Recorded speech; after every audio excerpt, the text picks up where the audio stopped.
There's nothing slow about the Adventures of Norris. It's Amigos, episode 370.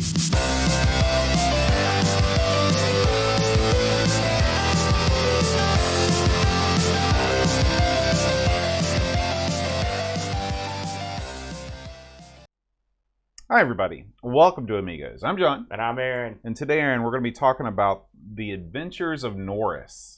Yeah. You know, not a lot of people know that we have a committee of dedicated Amiga fans that choose the episodes for us. I've heard that. And this is the first time, I believe, that the name of the person who nominated this game and is the same name as the name of the game. Yeah, that's crazy, isn't it? Yeah. That's our buddy, the Slow Norris. That's right. And I think that he's trying to give us a message by having us play this game. Well, I think he's just put himself over. Yeah. He's got something. He must have something he's shilling. He does, yeah. You know, it's funny how many times the Slow Norris's name has come up over the years, because it's one of those names. Mm-hmm. Like, I don't know what that even means. I've talked to Slow Norris. He's not the least bit slow. No. He's quite quick, actually. He's a witty fellow. Yeah, I've heard, yeah. So, Aaron, before we get into the Slow Norris this week, it's been kind of a busy week in the world of Amiga news. We should probably just jump right in. Sounds like a plan to me, my friend.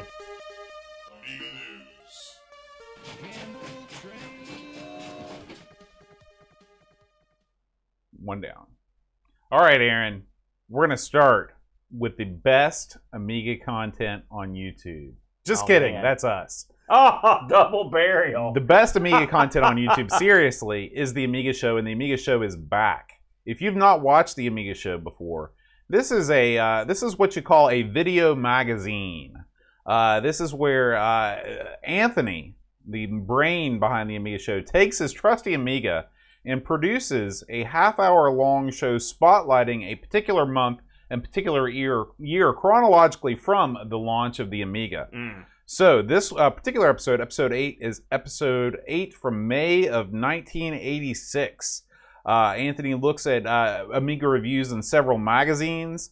He plays a game, sort of an interesting-looking first cockpit shooter. He talks about some hardware. There is a digitizer, Aaron, that I believe you have some experience with. I did.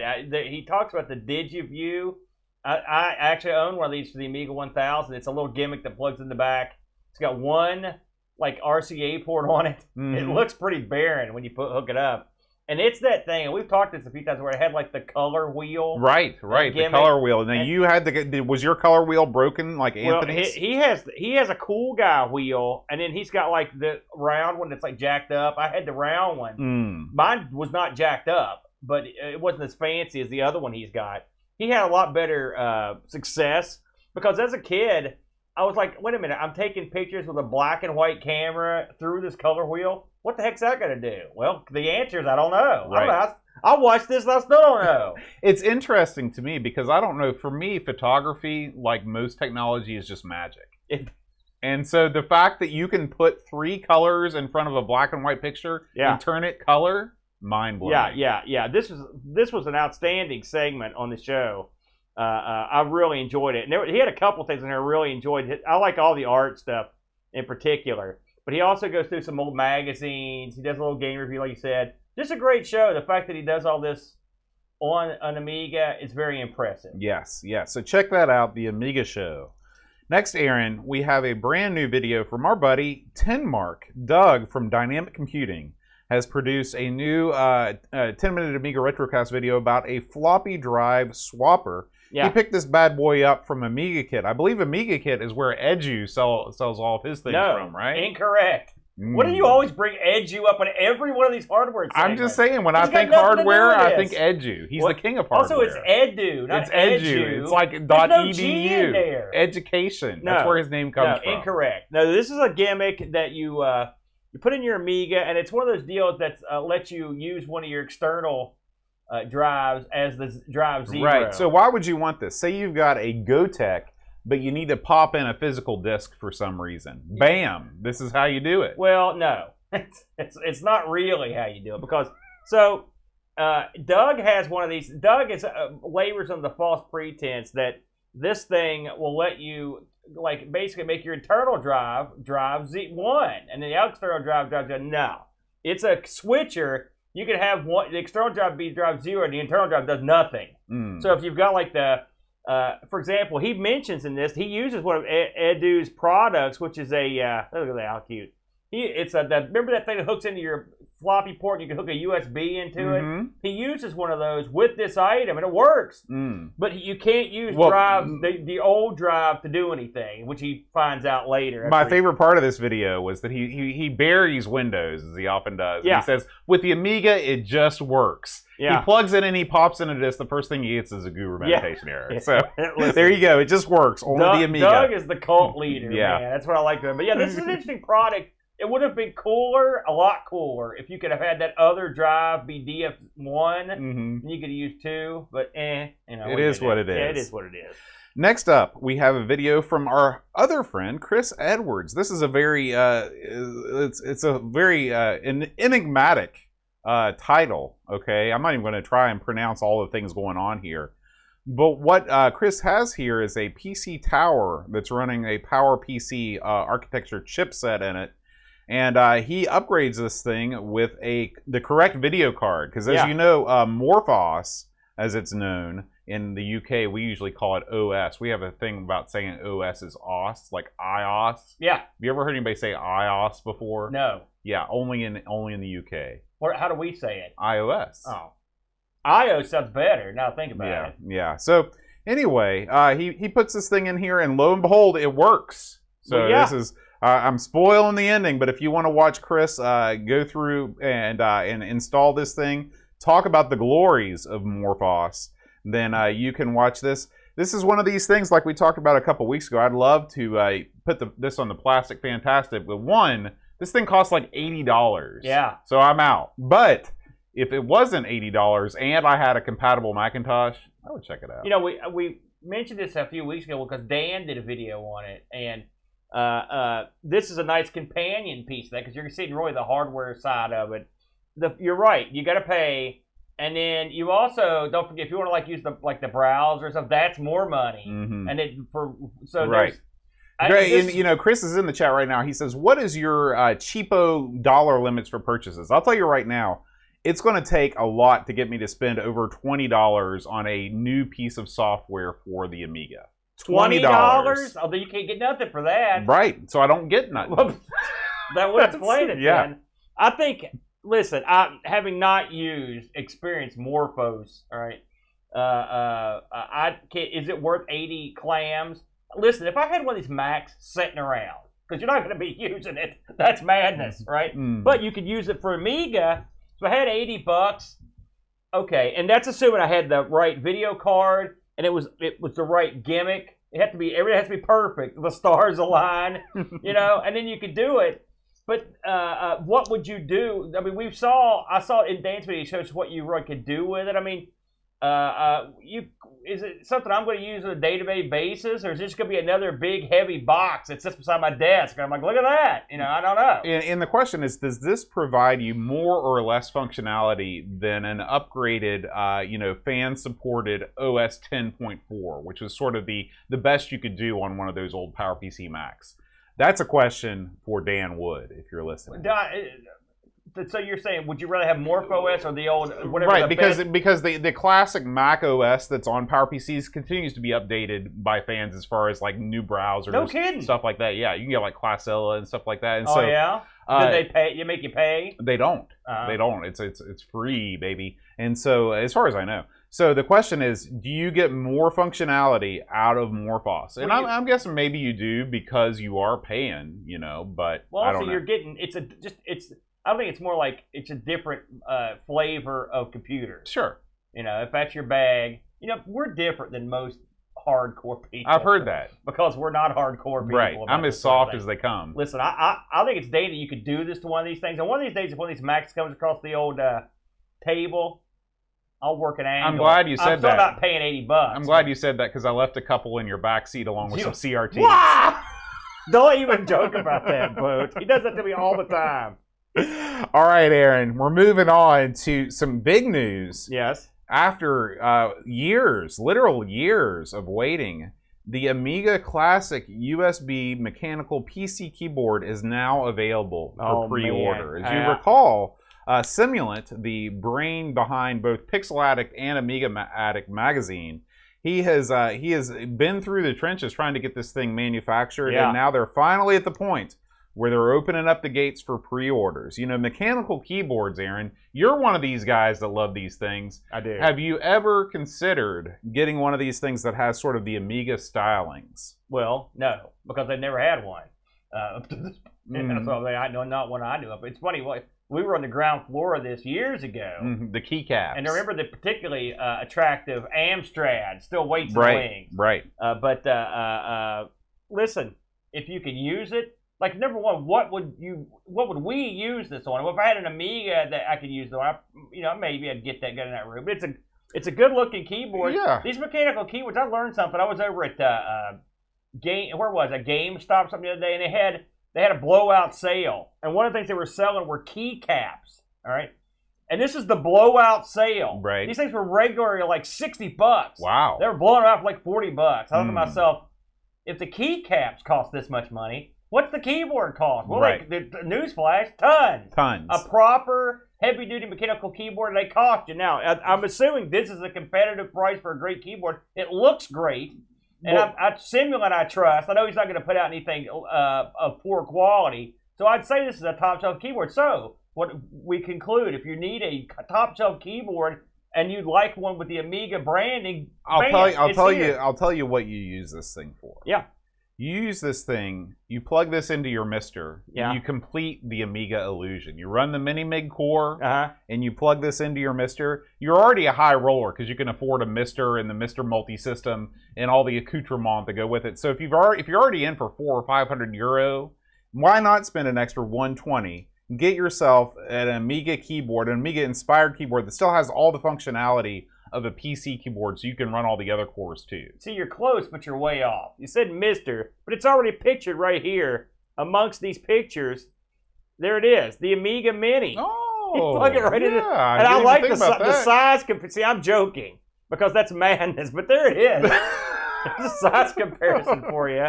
You know, maybe when the Amiga Max comes out, of course it'll have a keyboard, so that'd be kind of redundant. Let me ask you now. You just stated, I mean, literally one story ago, you'd never pay over $20 for nothing. Never. Too cheap. Never. Too cheap. What about, I don't know what you use for a keyboard over at the luxurious boat basement. Is it a mechanical keyboard of any sort? I have a Dell keyboard that I got on Amazon warehouse deals for $10. So garbage keyboard. Yeah. Garbage. I'm all about garbage keyboards. Here's the thing. You don't realize you need a mechanical keyboard until you've got one. Right. I was like you once. Just a slog, and look at this thing. Yeah, this is garbage. That's very similar to mine. But I spill crap on it, spit on it, weird bodily fluids piled up on it, right? You don't want a good one out here. You put the garbage. But if I'm sitting there and I want some quality item, you got to pay. These things ain't cheap. These mechanical keyboards ain't cheap. Yeah. And this has the keypad, the whole now let me ask you, it's got the Amiga keys. That's important. Does your mechanical keyboard have the light show? Mine does have the light show, but it doesn't have this whole part gone. Yeah, right. And plus, the case I've got for the Mister, it only takes that keyboard. Right. So really, they could have charged me whatever they wanted. I didn't have a choice. Dave may have a Rev 2 for you. You could slide one of these bad boys in there. Do you know what kind of, I wonder if it's got here, what kind of because it's important, what kind of gimmicks that are in there. Probably the cherry. Brown, they're genuine brown cherry MX switches. It's 100% anti-ghosting. Yep. 105 Amiga keycaps. Listen, if there's one thing that's gotten in the way of my gaming over the years, it's ghosting. It really? Yeah. What is that exactly? Because I remember back in the old days with the arcade machines, you'd get some of that. It's kind of like the keyboard equivalent of screen tearing. Is that real? Are you just saying that? It didn't really ever hamper you in any way, did it? I don't know what ghosting is. Okay, this is what I thought. This is why you won't be leading off tomorrow's meeting. And speaking of tomorrow's meeting, let's talk about it real quick, Bo, since we're done with the news. Listen, tomorrow, as we record this, October 1st, for the people that will be listening to this maybe tomorrow, because I'm assuming this goes out in the morning, it will be happening. It's the International Computer Club. It's international. It's international love, as the song goes.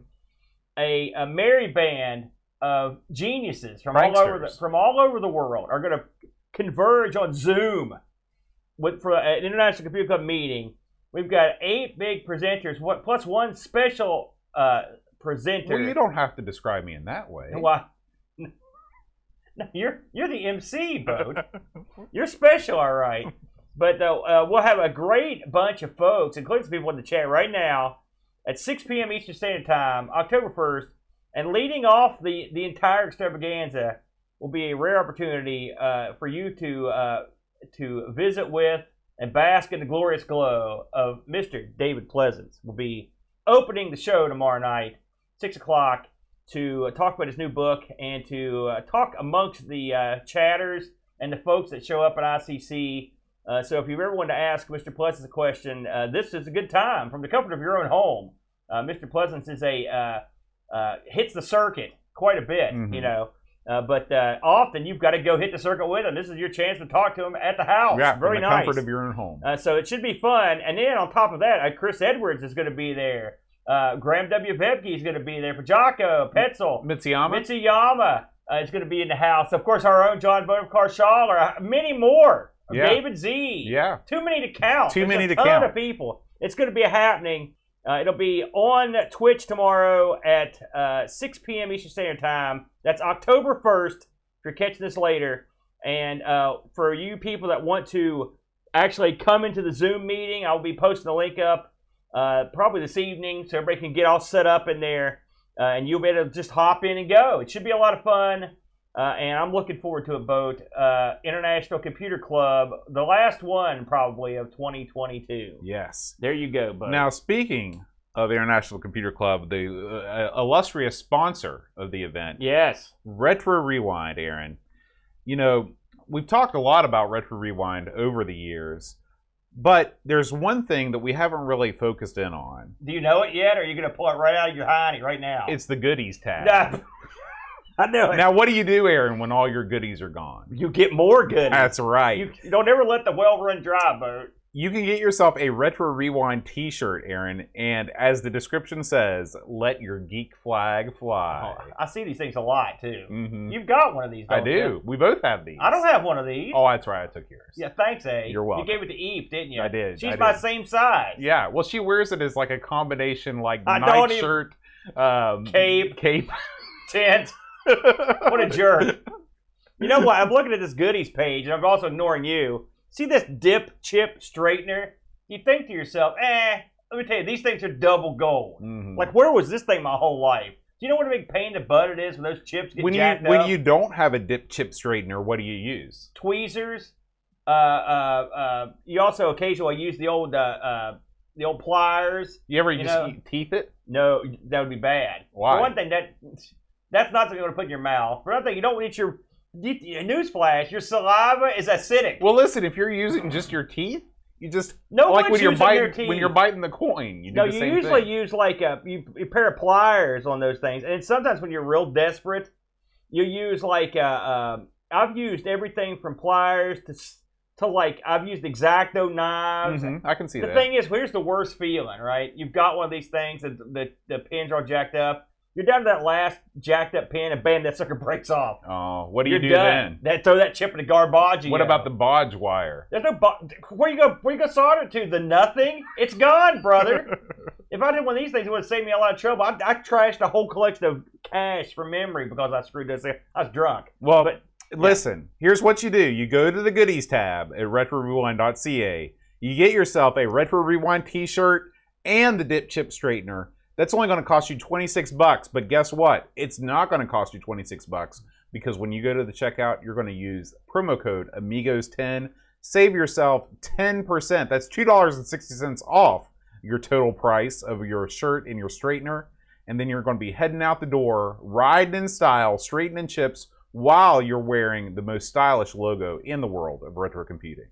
Yes, and by the way, accelerators, diagnostic tools, everything you need for your Commodore 64, your Commodore machines, your Coco, diagnostics, recapping, cap kits, the whole 9 yards, and the t-shirt. That's right. It's all there. That's right. That's RetroRewind.ca. And you thank said you, it, Frank, brother, for your sponsorship of not only this, but of the International Computer Club. By the way, Frank's going to be there. Yeah, he will. He also is, thanks to Frank, we're getting Mr. David Pleasance, so that's a double thanks for that. Mm-hmm. There you go. I'll tell you what's not a double thanks, Aaron. to our selection committee for this week's game. Is it time? It's time. Let's do it.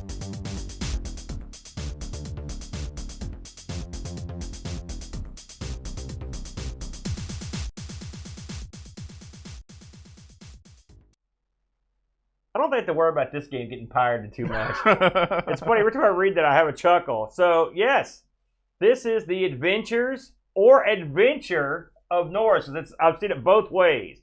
We're going to go with Adventures because that makes sense. Adventure doesn't. Then again, maybe this is the only adventure you ever had. That is it. I'd have hung it up after this one, too. So let's talk about this. The Adventures of Norris. Released the year of our Lord 1991 from Visage Software. Visage actually did another thing. First of all, I was stunned. Really? Yeah. They did Xenophobe. That Atari arcade game? Yeah, they did that. By the way, that's actually a pretty fun arcade machine. Have you ever played Xenophobe? I've never played it. It's a split screen, like it's stacked thing, like Spy versus Spy. It's a 3-player game. It was great in the arcade. I don't think I've played the Amiga version. This game was programmed by a fellow named Glenn Cleary, and the graphics and music were done by a fellow named, I love this name, Julian Vincent Myers. That's an awesome name. Now, guess what? This guy did tons of stuff.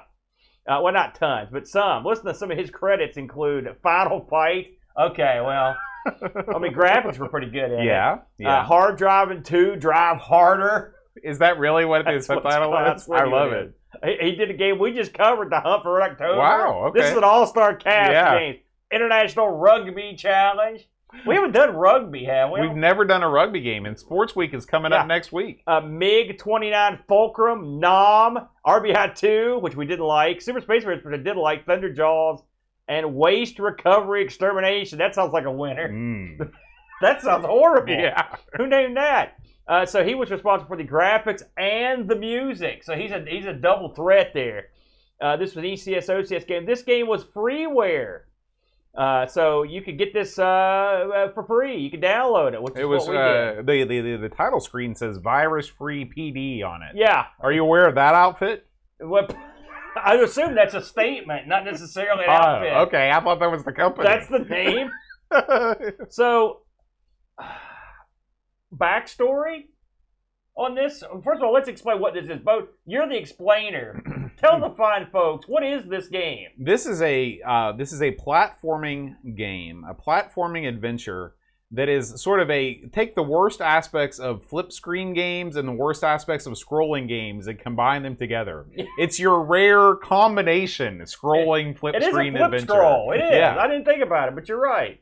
Very unusual. Now, you play the aforementioned Norris, who is some sort of, what do you think, Viking? Yeah, he's a Viking of some note. Now, did you look up docs on this or anything? Because I didn't see any. I looked around, but I didn't. This game is one of the rare games that's not covered on Hall of Light. I was stunned, or Moby. In fact, yeah, this is one of the first times that I've looked at Hall of Light and saw nothing. So, and there's not much in the way of backstory. I was trying to look up some stuff in terms of how this got made or why. And I found nothing. We do have Pixels at Dawn says Virus-Free PD was a PD library that also made games. So they were an outfit, same as 17-bit software that was Team 17. There you go. That's why Pixels is making the big money in the magazine. That's right. So, with all that said, this is a pretty, control-wise, this is, well, it's a fairly straight proposition until you actually start playing the game. Up, down, left, right, and the button jumps. Now, you don't have really any attacks to speak of that I've found out. Did you find any? I don't think Norris has, for a Viking. Yeah. You don't picture Vikings as going unarmed anywhere. Remember the 3 Vikings? One of them had like an axe. The other 2 were just sort of had like a shield. Are you talking about the Lost Vikings? The Lost Vikings, that's right. Those guys are all much tougher than this guy. Oh, yeah. He does nothing. Norris is the little talked about 4th Viking. So you start off in this game in with a wooded setting. Now, this does have something you love, which is named areas. Yes. So picture, if you will, picture something like a Manic Miner, except instead of going room to change your names, this thing has a each scrolling section is one name.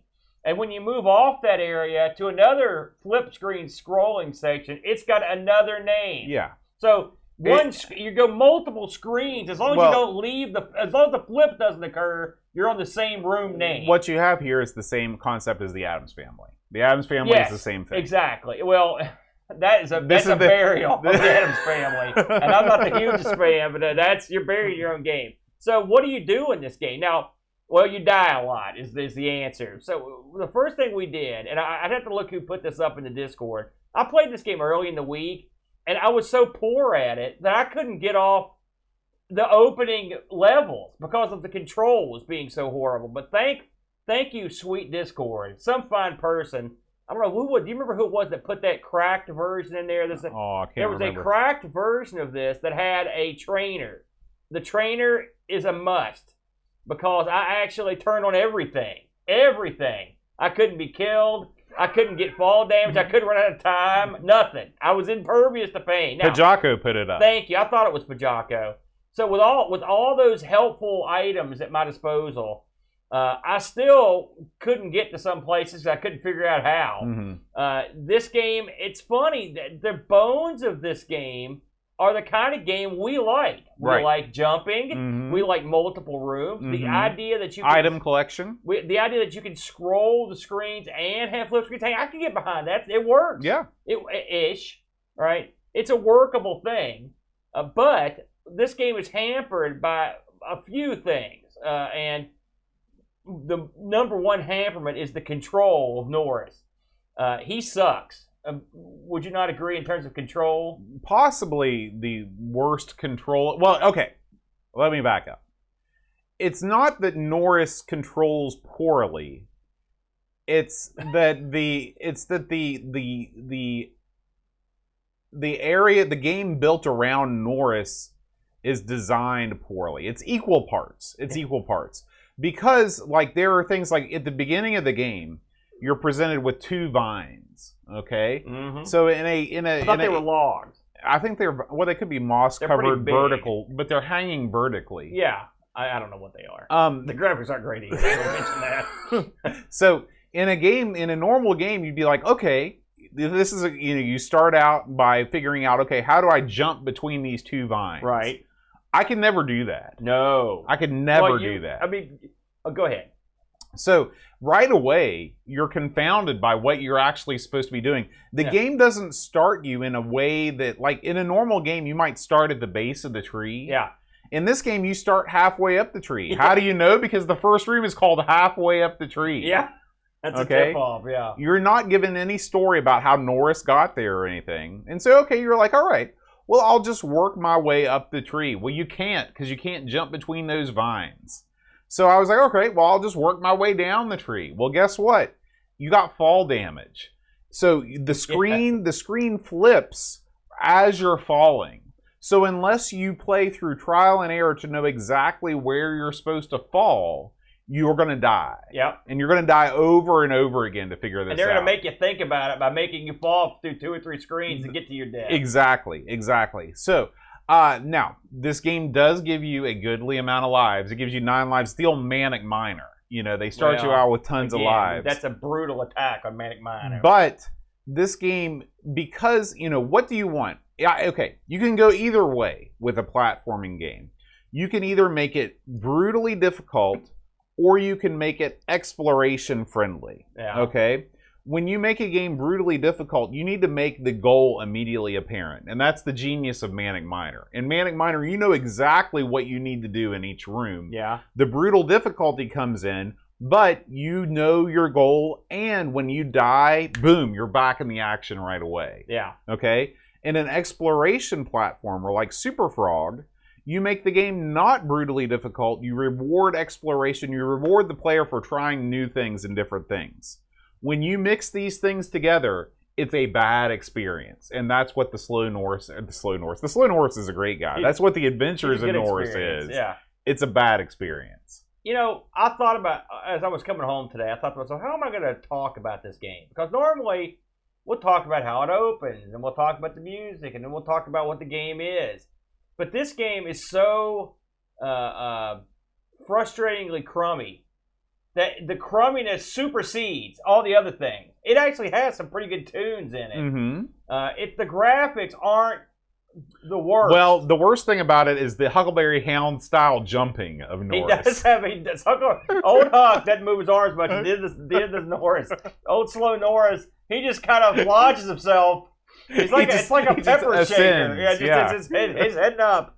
It's funny because the picture in the title screen looks pretty cool. Yeah. But he looks like a big old geek. Well, you think you didn't like the way Lionheart looked? Lionheart looks awesome. Go to this geek. This follows in the grand tradition of awesome intro screen and game over screen. Yeah. With not so awesome game in between. Yeah. So your guy jumps like a geek. Yeah. Okay. I don't know. I mean, it's a PD game, so we could judge this, but I'm not going to because it's not PD week. So I'm going to judge it like a real game. It's no good. But even on the worst day of any game you make, you've got to give your character something. Right. You know, and this game felt like it was designed like, I don't know, haphazardly. There are lots of blind launches in this. There are lots of... Bo nailed what the worst part is right away. There are plenty of areas that you have to climb these vines or logs, and there is no... I've done it a million times, and I still don't know exactly how to not die. Because it's not like you're... Like in Mario, I hate to do this to Mario, but if you've got a vine in front of you, you just grab that sucker, and the game says, okay, it's got the vine. Right. In this game, you have to get under the log vine, and you just jump straight up, and you'll go. And then... This is the first screen, mind you, but this happens a lot. Then you have to launch yourself to the second one, and there are two things in play. One, you can't hit the ceiling. There's none of this thing where you got to go in front of the ceiling. You bonk the ceiling, come straight down, and you die. Or you have to jump to the log and somehow grab it. If you thought grabbing the log/vine when you're standing there and jumping straight up was hard, you haven't begun to see hard until you try to grab it as you're flying through the air. Yes. Do you grab the bottom? Do you grab the top? Who knows? Every time I did it, it was a miracle. I had no idea what I was doing. I tried every conceivable thing. I sat there and just climbed over and over and over. And it was frustrating as heck. And you bring up a good point about the ceiling. There's a hard ceiling in this game, even though you're playing in an outdoor environment. But only in certain places. Well, because like one of the things about Dizzy is that Dizzy is a game that's not unlike this. It's an exploration platformer that has some challenging elements due to the way that the screen scrolls. Yeah. However, in Dizzy, you can launch yourself and kind of get some purchase on like your next screen over. And then you can do it again and you can figure out exactly what angle you need to launch yourself. Yeah. In this game, you launch yourself, you hit the ceiling, the forest ceiling, and you go to your death. Yeah. There's no way that you can trial and error. And there are some places in this game where you have to do it just right. And again, the amount of trial and error in this game to do just the most basic activities is off the charts. You know, it's funny, Picture Ray just says, he thought I was going to say, I was thinking about this on the way home and decided to drive my Jeep into a pole. That is a thought. I didn't get that bad in it. But the thing is, this game's a glorious... amalgamation of garbage. Like, this is one of those rare titles that gets almost everything that you need to have happening wrong. Well, okay, here's another thing. In this game, you collect things. Why? Nobody knows. Yeah. It's never explained. Are there power-ups? Do they do anything to help you? I don't think so. But you do get tips every once in a while. You'll see things that say like tip, collect the item. Yeah. You know? Duh. Like, I would love to interview the guy that made this game and just ask him, like, what were you trying to accomplish with this thing? Because obviously, anytime you make a video game, it's a lot of work. Yeah. And a lot of work went into this, and it just seems like it's just like it fails on so many levels. This reminds me, I know this is going to stun you, this right here is a full-color ZX Spectrum dud. Yeah. Yep. It's like someone was like, listen, and we've played enough Specky to know what we're doing here. And this right here is just straight up Specky. The difference is, on the classic Specky games, right? And you know, I'm a big fan of Manic Miner. Not so much the sequel, but I like games that are real hard. This game is not hard in the same way that one of those games. Those games are hard, but you're like, okay, I can figure this out. Yeah. This one is like hard in a dumb way because the controls suck so bad, and the layout. Like think of the layout. We've talked this many times. A Manic Miner, the guy that made that had to go through, and he's like some sort of macabre genius because only someone that was a genius could put together a game so diabolical. Right. Whoever put this together. Listen, there's something to it. You know, the exploration part and stuff. But I mean, they've made it so frustrating. Let's put it this way. Like, we've got about 9 minutes of footage here, right? And the footage of this game, you forget about finding a run-through or something. Ain't Jackson, ain't nobody done it. You know, and you can turn everything on to cheat, and still nobody did it. It's just not worth your time to do it. So, I mean, someone maybe someday will do it. But the sad thing is, because, you know, we like those ZX games when they're done correctly. And there's a game here. Yeah. Right? I mean, just making him control better would it be a 50% improvement. Yeah, because like you can tell, like when you're traversing the levels, you can tell that, I mean, there's lots of different elements. There's conveyor belts, there's spikes, there's ladders, there's things. And so like if you could just somehow graft a control system onto this that wasn't horrible, it would be fine. Yeah. And there's areas where you can see what you need to get in the other room. But even like here we are, we're looking at a section with ladders. I've got here, okay? That just trying to transfer between ladders and stuff, it's all crap. Yep. It is crap. And if you're watching the video version of this, keep in mind that he's using the trainer version that's turned off fall damage. He'd be dead a million billion times otherwise. Yeah, because, I mean, when you miss those jumps, you're done. Because you fall. And there are some levels, like I said, there's one level where you fall like 4 screens down. And this game, by the way, doesn't run real fast. And you fall in like super slow motion. And it just takes forever. You just fall forever. It's the worst. And then your guy dies. And even when he dies, in this cutesy game, his forehead bursts open with blood. And he tips over. It's kind of, I'm not going to say it's nasty.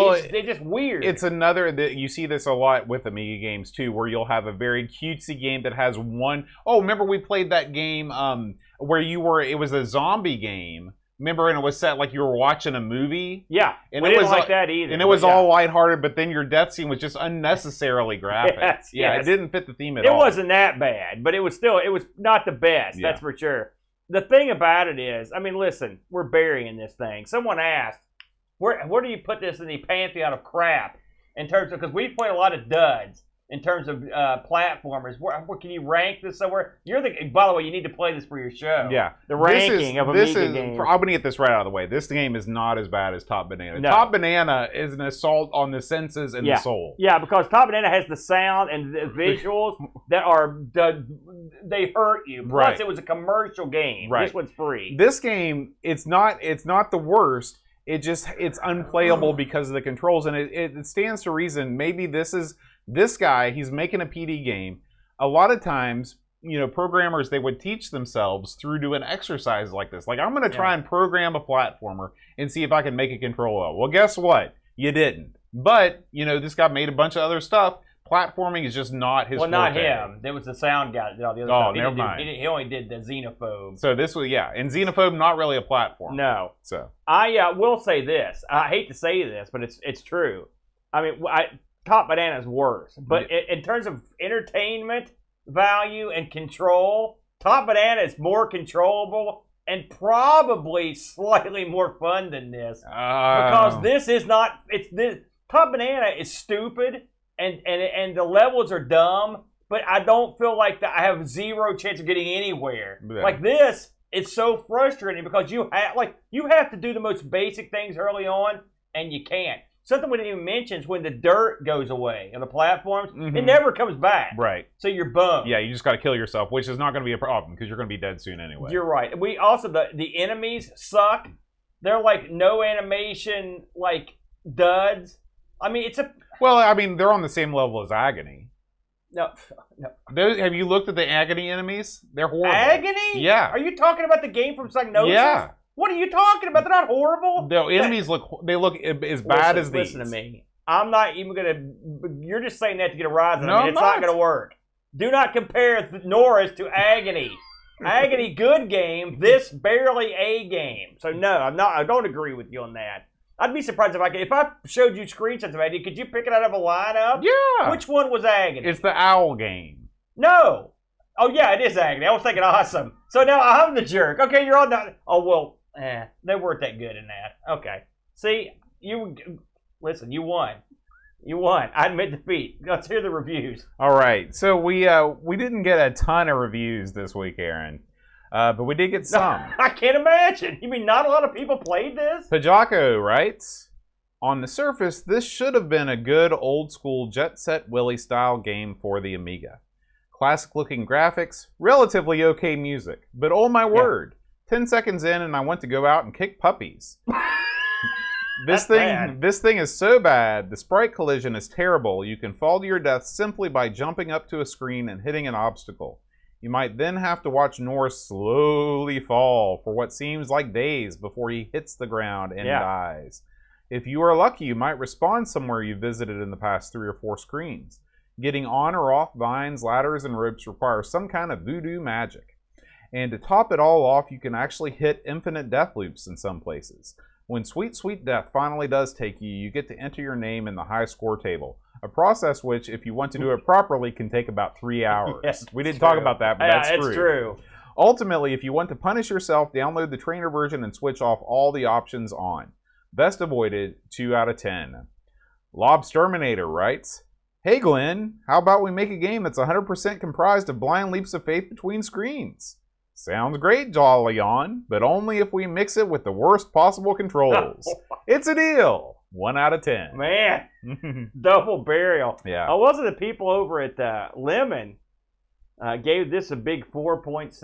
So this is not a big winner. No. With the people at Lemon. You know, this is one of those games. It's PD, right? So maybe you could get in there and fiddle with the code. If you're like, now listen, I'm not suggesting that Hoffman come around. Hoffman's got better things to do than fix the Adventures of Norris. But I mean, I think you could go in there and fix it. Now look, Swedish Pancake Champs, he's putting this over 4.6 out of 5. So that's a very gutsy call. One more thing I want to mention. We talked about how the guy doesn't jump very well. He just sort of launches himself. I also want to mention, I think the guy in this game, Norris, is sentient. I think he knows what's going on. It's sentient man. Because if you look at his face, he has the look on his face that he's a character in this game. Like, he knows he's screwed. It's a combination of incredible fear and stun. Yeah. He's just like, oh!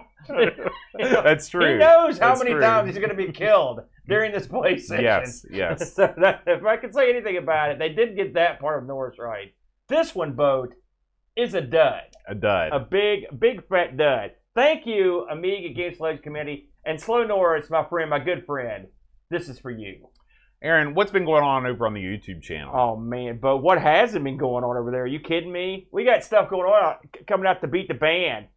You know, we were feeling froggy last week, Bo, and we decided to do a little something called Ask the Amigos. You remember this one? I do. It's nice when they're fresh on our mind. Yeah. What was the highlight of this one for you? No idea. I can't remember. You didn't even put a cunning thing in this one, did you? Just listen. All it needs is our faces. But normally you'll put they talk about hippos or something in there. They talk about for like 1 second. I was under the gun this week.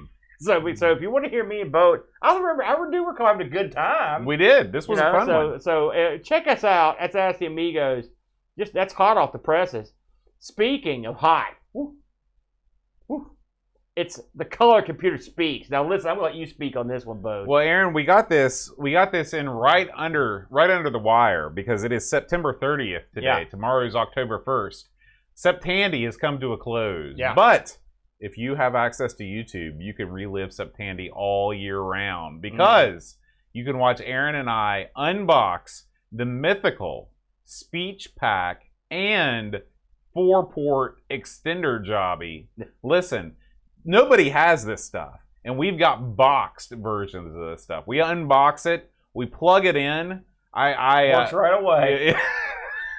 We definitely didn't have trouble connecting the Tandy to the capture device. So if you want to watch some antics, some misadventures, if you want to hear the Coco speak, check out the Color Computer Speaks, a Coco Show Tandy special event. I will say there are a few moments in the history of the show that stand out to me. Okay, the time I landed that aircraft. Yep, that one stands out. The time that we did the gymnastics and you did an awesome gymnastics thing, that stands out. And the moment that Coco spoke, after all the time and effort we put into that, it was a magical time. It made me hurt inside. The fact that we were shutting down the show.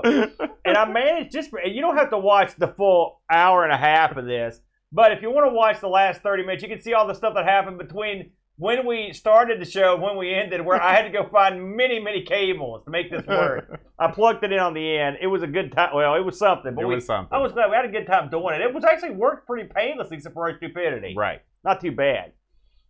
Listen, here's something that actually worked finally. Myself and the Brent, this week on ARG Presents, it was light gun games. Mm-hmm. We did a couple arcade classics. Police Trainer and Lethal. This is probably the first ARG Presents ever where I played both of these games quite a bit. Yeah. In fact, Brent turned me on to Lethal Enforcers back in the day, and I always thought it was a real unique game, but I didn't realize, it never occurred to me that the fact that it got booked at a lot of arcades because it was not a non-violent gun game. You're talking about Police Trainer. Yeah. You said Lethal Enforcers. Police Trainer, yes. My bad. Yes, Lethal Enforcers, it was non-violent, all those deaths.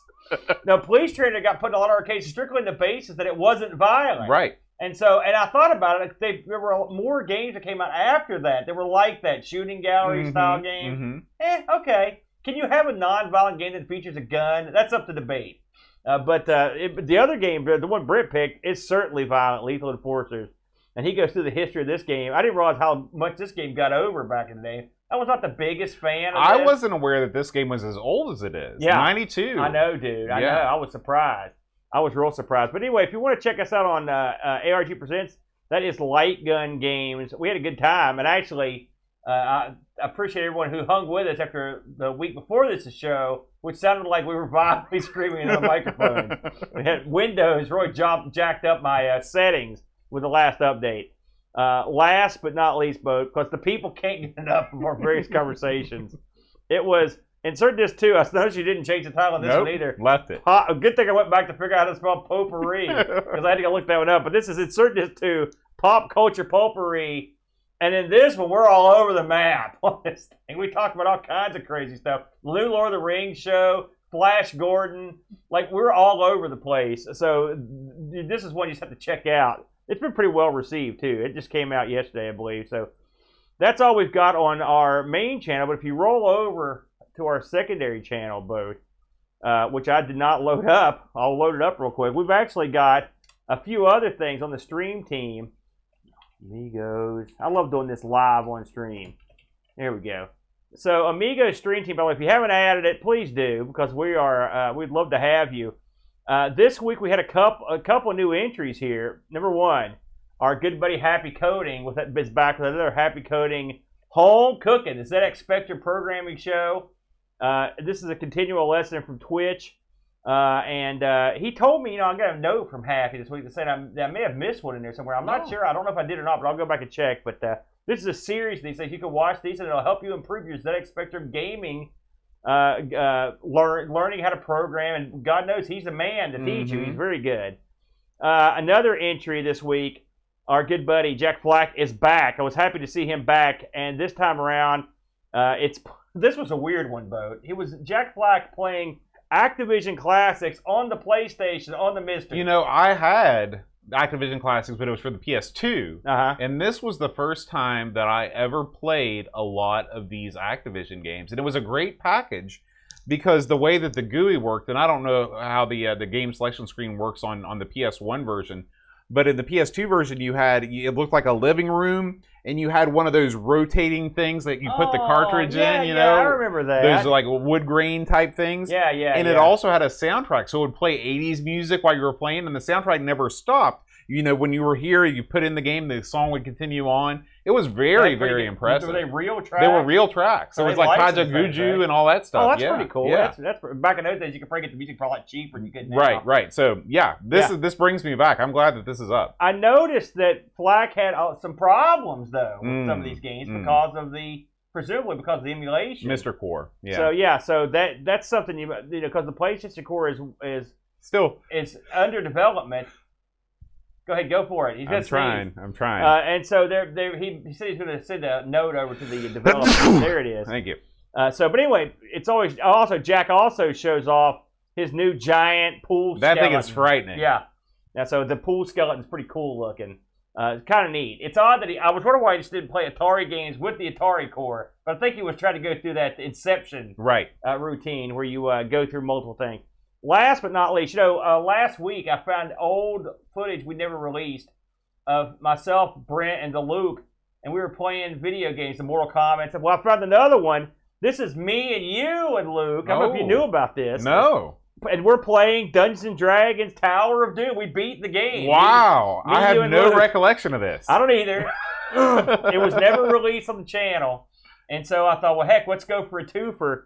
And so if you want to watch myself, John Bodekarshar, and Luke the Younger go in and beat the game, and then me and Luke play a little rampage at the end of this. Mm-hmm. But we beat the whole game, as I recall. Okay. I think this is from around 2019, I think. Okay. And so... but it was fun. If you want to watch it, also actually it worked out pretty well. I couldn't believe it. So if you want to check that out, that's something that's another of those crazy little gems I found that we never released on the main channel. And Boat, that is all we have of that. All right. Well, Aaron, it's time to talk about last week's Patreon Song Challenge.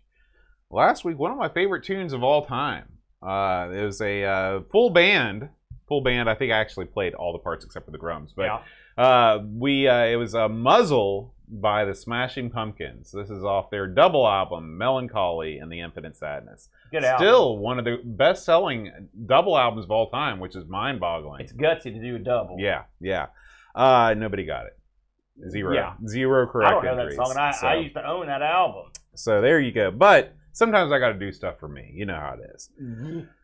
Yeah, you're certainly not doing it for us. I can tell you that right now. We have a new full band song this week, Aaron, and I think you might know this one. This is a Paul Bossman Harrington special request. Okay. I've heard a lot of ballyhoo about this. This is 1 year in the making. Holy It's taken us over a year to get this thing out the door. What was the hang up here, Bo? Nobody wanting to record the parts. That would hang it up. Yeah. So we've got it. It's out the door. We hope you enjoyed. If you know it, John at AmigosPodcast.com. I will announce you as the winner next week. If you're in the chat, don't put it in the chat. Send me an email instead. Let's hear it.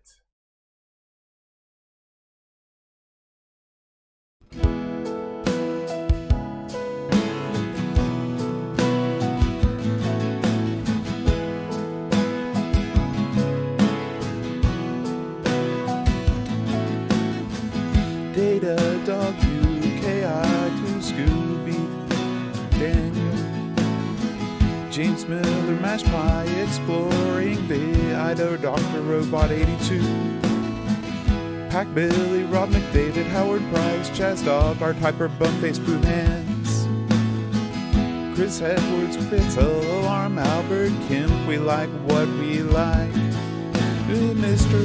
Chip, Peter Price, Herman D, Wanderly, Chesson, Mark Richardson, David Herram, okay. David, Terrace, Drew Carlos, Matthew Mobius, Phantom Magnus, Seth Gates, Tyler Josephine, David Z, George Rosansky, The Amiga Show, Daniel Crabtree, Super Family King, Crazy Loomis, William Vinter Scar, Heavy Systems Frag Lord, Mark Byland, Orlov, Hope, Alien Breeder, David Velociraptor, Catbird, Boy, Daniel Williams, Luke Hudson, Bomb the Bass, Frodo, and El Sol Incisor, Tech Major, and Mr. Cola, Bernard Lucas, Jerry Dennington, Zorgla, Reflection, Simon Ledge, Cap and Crispy, Kilobytes, and Caffeine, Gary Heather, Free Lunch, Kate Fox, David Pickford, Cameron Armstrong, Andy Jones, Lobsterminator, 10-Minute, Amiga Retrocast, Bernard Quinn, RMC, Trim, Drews, Joseph Harrison, Kyle Leder, Rob O'Hara, Matthew Larimore, Andy Craig, Sean Zoe, Barfit, Roland Burke, Andrew Monks, Joe the Zombie, Leigh Kalon, Alan Kebab, Choquette, Lord John Marshall, Matthew Perron, Freaky Ted, Boy the Slow Norris, Staple Sorgar, Mortensen, Edvin Helen, Christopher Hassel, Chris Foles, Lauren Giroux, Graham Becky, Adam Battersby, O'Brien's Retro and Vintage, Gary Hucker, Paul Bossman, Harrington, Duncan Styles, tapes from the crib,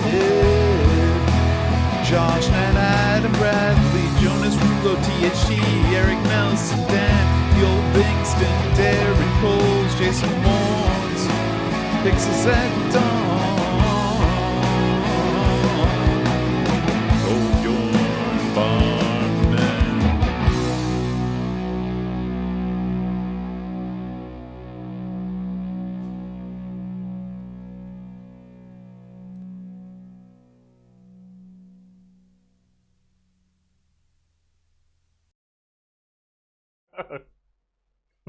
Very good, very good. That's the face of Norris. Let me see him. Now you gotta go like this. Yeah, now let me awkwardly levitate for a while. Nice work, Bode. Thank you, thank you. So, of course, we can't go any further without mentioning our fantabulous Twitch subscribers that watch us each and every Friday around 5 o'clock at twitch.tv/Amigos Retro Gaming.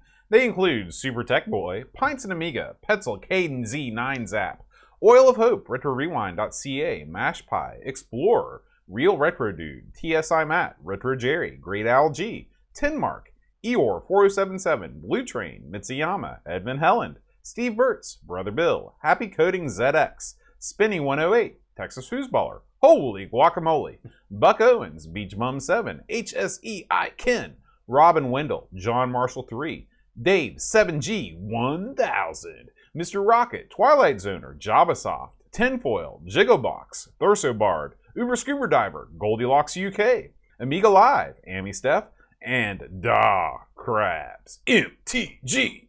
Hooah! That's a football thing. I got fired up when you said that. Yeah, I like the crab. You're good at his channel. I do. There's magic going on by the bushel. It's and all kind kinds of other magic. crazy stuff. Yeah. It's a kind of expensive is what it is. Yeah, it is. He's opening thousands of dollars worth of products every single night. I can't get over it. So, Aaron, next week, we plan on having another episode of Amigos. Oh, yeah. That makes 371 weeks straight. Really? That we've done this show. 371. No, really? Yeah, that's a lot of weeks. We never took a week off? That's more weeks than we were in high school, college, and middle school. Man, my attendance has been a lot better than there, too. So what's 371 going to be, Aaron? Oh, you ready to find out? I'm ready to find out. Even I don't remember. It's the once I did it. Bam.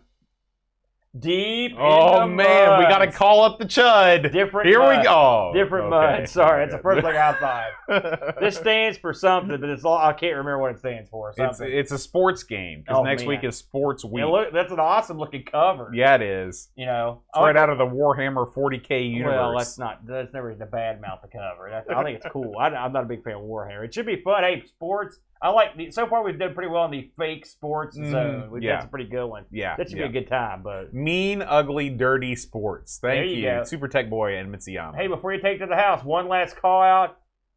ICC October 1st. Be there, and also a quick shout out. The brand new Pixel game just dropped today, and this is all the boys together. Together for the first time. Sangxian made the journey to California. Old Tim Drew, the whole crew was there, so I urge you to give that a listen. But bam! All right, we will see you next week, and until then, adios.